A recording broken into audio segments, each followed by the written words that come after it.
welcome back. I'm Tedward, and today, thanks to Bond Group in Waltham, Massachusetts, we're driving one of my favorite air-cooled Porsches of all time. This is the 1995 Porsche 911 Carrera RS. Yes, they made a 993 Carrera RS, and they only made about 1,000 of these. They're pretty rare, and they're a blast to drive. I do think that more people are aware of the lore of the 964 Carrera RS, and this 993 goes a little bit overlooked in just the public zeitgeist of Porsche knowledge. However, auctions do not, because these still cost upwards of $400,000. They're phenomenal. It has a 3.8 liter naturally aspirated flat six. Again, air cooled. This is great. It makes 300 horsepower, and this car is all about a little extra speed, lightness, and driver tactility. So in order to make a little more power, it has larger intake valves, and in order to reduce weight, it has an aluminum hood, or frunk I should say, bonnet, however you'd like to say it. The rear seats have been removed. It gets these trick driver seats. There were actually a couple options for these. So inside, you also notice you've got the RS door cards, like I've gotten my 88, you know, I'm a wannabe, but that's all right. And then back here, the Carrera RS in the rear, where, again, no seats in the back. This is all just parcel shelf stuff. Some other tricks up its sleeve. It has shorter gear ratios for first through third, I believe. Sounds fantastic. And then you've got the turbo 4-pot brakes and these gorgeous 3-piece RS wheels, which are just phenomenal and look fantastic on the car. But the thing that you'll notice the most on the car that indicates it as an RS is this monster biplane rear deck lid. This wing is so cool, and actually we've driven a Carrera RS on the channel before, but it had the beaver tail, and a lot of people questioned the validity of that RS. They said, no, the RS has that tail, not that tail. There were options. There was also a Club Sport option that was a little stiffer, that was a little lighter, and I believe also gave you a little half cage inside, a little roll bar. In the interest of lightness, I believe the glass is also thinner. So what's funny is I think a lot of people kind of figured out Porsche's game much later on when we get into like 997, 991. Like, how do they reduce the weight of these cars? And the Carrera T, for example, got like plexiglass windows, and everyone goes nuts. Well, they've been kind of doing this for a long time. They know the formula. It's just that it wasn't quite as public. If you were in the know back in these days, boy, oh boy, did you have access to some cool stuff. You didn't have to be a 918 owner to get access to stuff. You just had to be first to the dealer. Anyway, in the rear, let's take a look. There's our VarioCam 3.8 liter flat six. We love to see it. These are great because they can be worked on. They're reasonable cars. I mean, that's the thing. You might spend big money acquiring the vehicle, but in terms of just using the car, I mean, it's an air-cooled Porsche, so you can actually go out and kind of just beat the snot out of these things, which is fantastic. That's the point. This tail is actually quite heavy, so you definitely make a bit of a sacrifice for that big old wing. Up front, there were two fuel tank available options. There was a big tank and a little tank. I actually forget which one this is. Hang on, let's take a look. Because we've got two back at Bond Group right now. This, I believe, is the little tank. There is a larger tank on our red Carrera RS back at the shop at Bond Group. But you've got a strut bar across. The strut bar looks different on this one than it does on that one. And down here, there is supposed to be a little battery cutoff. Like, I actually have that installed on my car as an aftermarket thing, but they are supposed to have that, so someone must have removed that. Easy to reinstall. But yeah, it's freezing right now.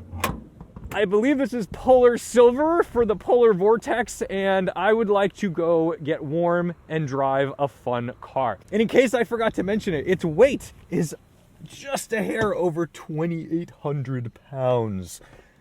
That's light. That's really light. Anything 3,000 and under for a street car, we're talking some serious business. Okay, we've got a left-hand ignition over here as normal. Inside, this is familiar because my G-body, my G-model Carrera 3.2 liter is the same car. I mean, this is what's crazy. It's like, sure, G-model 964, 993, obviously improvements in powertrain, power steering, all kinds of different things, but inside, it's the same car. This is the same car.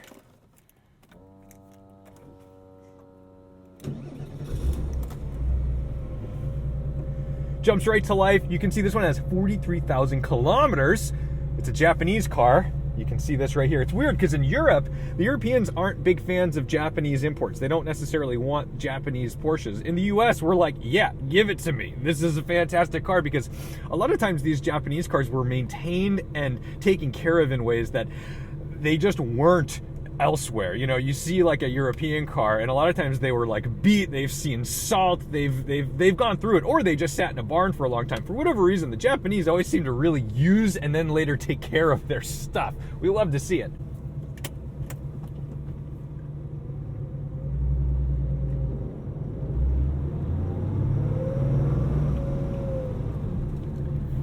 So today may not be the ideal day for a track-oriented, air-cooled 911. But when someone tosses you the keys, you're gonna drive it. You're gonna go drive it, just the way she goes. The first thing you notice when you get in is just how kind of easy everything is. The clutch catch is pretty high, which, now that this is the third 993 Carrera RS I've driven, I now know is just how they are. That's what they do. So if you are an owner of a 993 Carrera RS and maybe you bought your car on a whim and you're like, hey, why does my clutch catch a little high? Is that normal? Yep, normal. It's normal. From what I can gather, they all do that.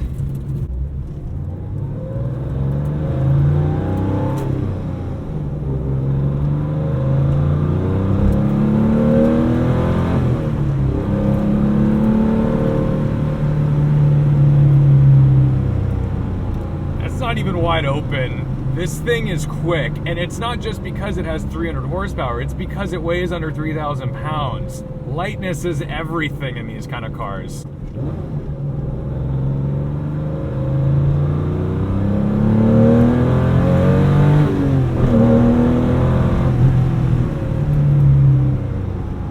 That's crazy. I mean, this really feels fast, and what's wild is because I've spent so many miles in my 88, everything like looks familiar, and yet here I am in a car that just is a rocket ship. Like, it feels so much faster than any standard air-cooled 911 I've ever experienced.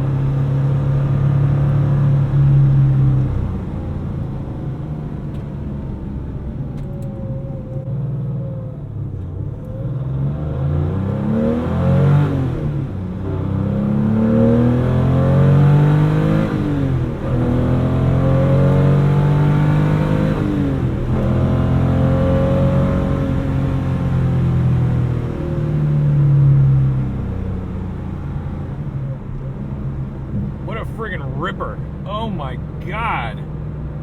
It's so good. And it's a 6-speed. Ooh, baby. The G50 you want.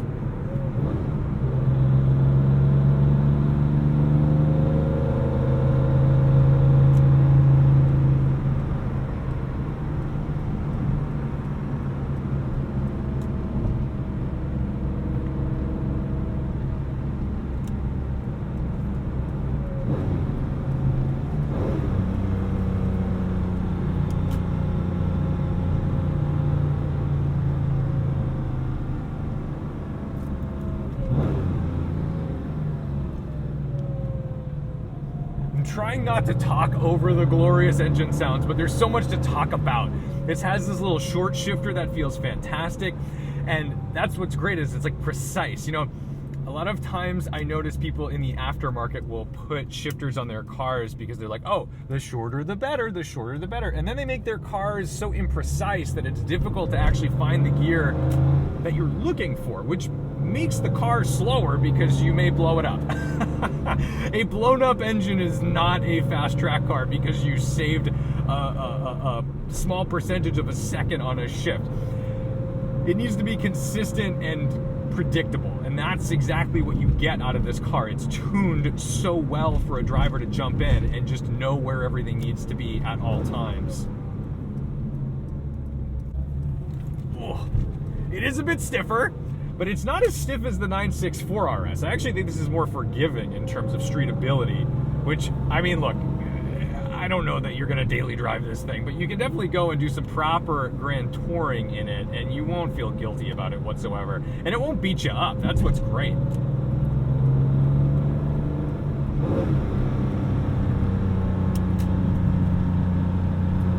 These seats hold you in phenomenally well.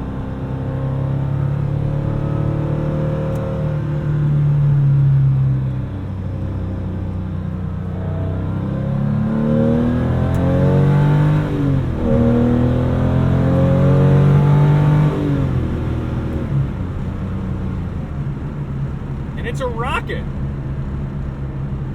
You don't need 600 horsepower. You need sub 3,000 pounds. That's the answer to everything, to all of your problems. Buy light cars. Okay, out on the highway. You know, it feels like a 993. It feels a little lighter. One of the things that's unique about these cars is just that all the prior cars before 964 were manual steering racks, no power steering. And I do think that this is a fairly, I don't know, soft boy version of the power steering. When you get to 993, they were making this easy to drive around town, and this car's no different. It is actually really easy, which oddly enough I thought was a knock against it the first time I drove it. Like, oh, come on, weight it up a little more. Now I'm like, oh, dude, this is easy. I could spend so much time just like rocketing around corners, no exhaustion, no fatigue. I still feel all the things I need to feel in the car. I'm a happy boy. This thing is just a menace to society, and it's a pre like GT department car, right? I mean, this is pre 996 GT3, so you really had to be in the know to be part of this club. People have figured it out. Obviously, you go to auctions and you see what they go for, and you're like, all right, there's no secrets here. But I don't know that everybody knows about it in the greater community. When we're at a stop, you can hear everything behind you. It's not quite as chattery as like the 911R that comes way, way later, you know, 2016, where you've got that crazy chattery clutch on that single mass flywheel. But you still do hear everything, and it's funny because like I get into my car and I feel like some similarities, despite the fact that it's, you know, less than a quarter of the price of this.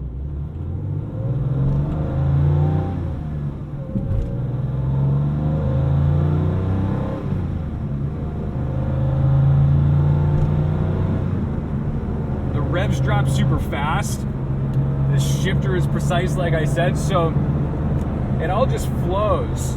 I think anyone who's like a driver is gonna get into this car and just genuinely enjoy themselves right off the bat. And then comes the question is, do I go out and get the best 993 turbo of all time?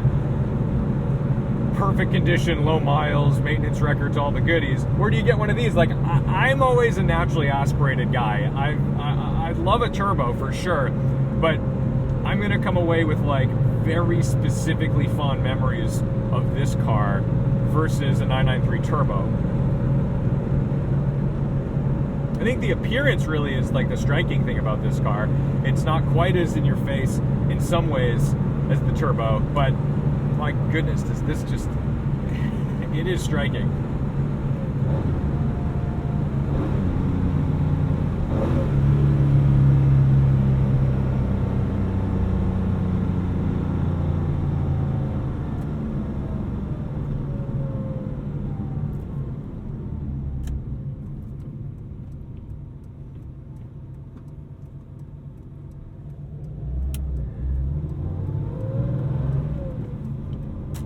I'm gonna pull off here for 1 second because I just had the thought in my head, which I know is not the case, but I'm like, you know what? Is that frunk fully closed? I am 99.9999999% certain. However, I have OCD. And once I get an obsessive thought in my head, there's no getting it out. So I do find myself pulling over a lot in cars just to check things, just to make sure, you know, we're all good. That's nice and closed up. Yeah, that's nice and closed up. Of course it is. Of course it is. I've wasted so many hours of my life doing this, but maybe that has what has kept me safe.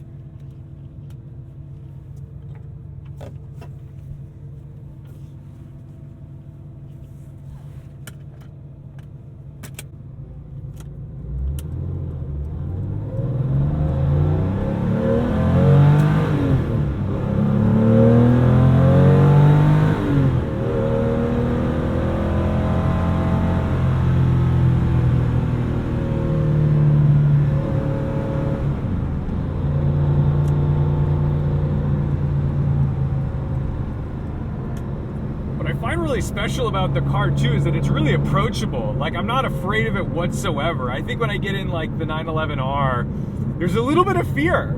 There's a little bit of fear because it has like a lot of torque. I mean, not a lot of torque relative to torquey cars, but relative to a light 911, it does feel like it wants to rip the rear end off the car.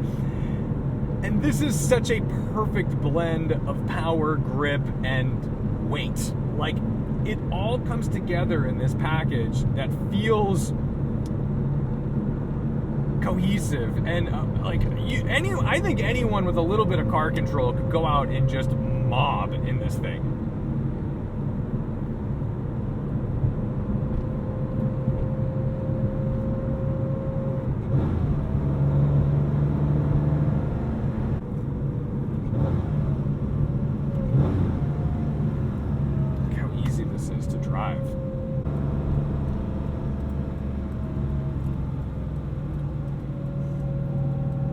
Be next to that rogue in case he suddenly decides, oh, I'm going right too. You always want to leave yourself a little bit of space before you overlap.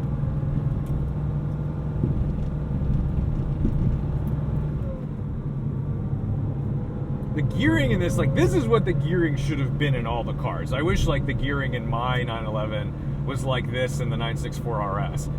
If I had like kind of silly money, A, I'd just buy one of these, but B, I might re-gear my car. I almost forgot to mention that it's seam welded, so that adds to its rigidity, making this car handle even better.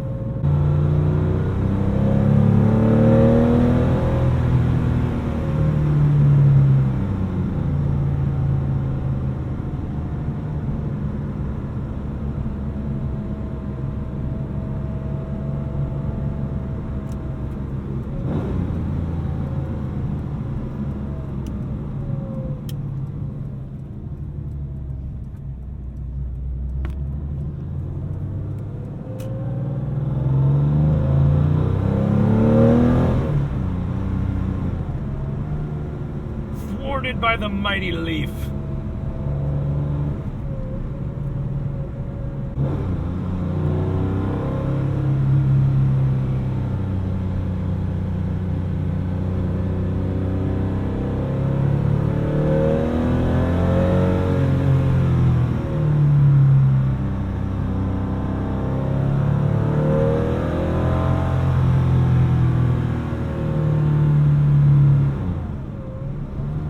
Amazing how you can really feel the car moving around under you. Like, you get on throttle a little bit, starts to push that nose, everything is just so immediate.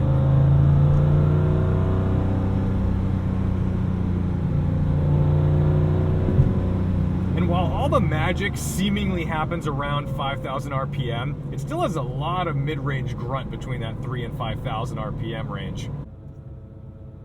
Loud fuel pump.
So this BMW enthusiast is gonna shut us down, and I'm gonna end my stint in the 993 Carrera RS. This thing rules, and I'm glad I've gotten another real proper go in this car, because I think the first time I drove it, it was coming off the tails of a 964 RS drive, and I do think that car maybe speaks to me a little bit more, but I have a lot more appreciation for what this 993 has to offer now. And for anybody who's looking for probably like the ultimate expression of an air-cooled 911 from the factory, this might be it. Don't overlook these. And definitely don't overlook them if they're like well-kept and maintained cars from Japan, because I'll tell you what, there's some Japanese writing here and there on the car, but I don't notice any of it when I'm driving. It does not matter to me. It does not matter to me that that's in kilometers per hour. This thing is just an absolute trip, and I'm having a blast. You know, it'll stay cool for you if you're gonna do some expensive track days, because it's got dual oil coolers. It's lightweight in all the right ways, but it's like a whole car in all the other ways too. You know, it's not compromised almost at all. It still has air conditioning. You pull that if you want. But anyway, thank you guys so much for watching, liking, commenting, and subscribing. Thank you to Bond Group for this opportunity. I think we're gonna have another one on the channel pretty soon too. Maybe we compare and contrast silver and red for whatever reason. I mean, I'll always find another excuse to drive one of these if I can. But don't forget to respect the drive, and I'll see you in the next one.